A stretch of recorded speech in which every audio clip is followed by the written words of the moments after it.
मुंबई पालिकेच्या अर्थसंकल्पाचं सादरीकरण पडणार लांबणीवर. बजेट सादर करण्यासाठी 4 मार्च पर्यंत मुदत वाढवून मिळावी यासाठी पालिकेच्या नगर विकास विभागाला पत्र. महापौरांसह इतर पद निश्चित नसल्यानं प्रक्रियेला विलंब. महाराष्ट्रामध्ये गुंतवणुकीचा पाऊस पडणार. 35 लाख नोकऱ्यांची संधी उपलब्ध होणार. तिसऱ्या मुंबईसाठी मोठ्या प्रमाणावर गुंतवणूक महाराष्ट्रात येणार. मुख्यमंत्री फडणवीस यांचं दाओस मधून आश्वासन. दाओस मध्ये मुख्यमंत्री आणि उद्योगपतींची मुंबईच्या महापौर पदावर चर्चा. फडणवीसांच्या दाओस दौऱ्यावरून राऊतांची टीका.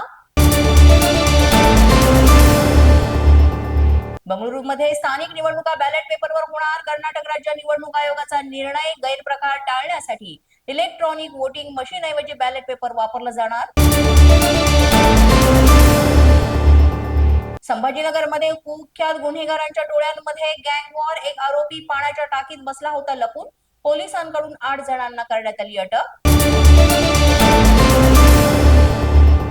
ईव्हीएम मशीन हटवा या प्रमुख मागणीसाठी धाराशिवच्या तांदुळवाडी गावामध्ये आमरण उपोषण. लवकर निर्णय घ्या नाहीतर तीव्र आंदोलन करू असा आंदोलनकर्त्यांचा इशारा.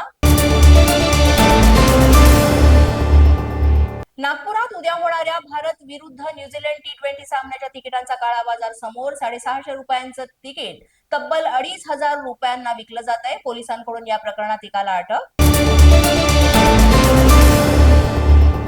नोबेल पुरस्कारानंतर डेन्मार्कच्या ग्रीनलँड बेटावरही ट्रम्प यांचा दावा. ग्रीनलँड बेटावर अमेरिकेचं नियंत्रण असणं जागतिक सुरक्षिततेसाठी गरजेचं. डेन्मार्क, रशिया आणि चीन पासून बेटाचं संरक्षण करू शकत नाही, ट्रम्प यांचं वक्तव्य.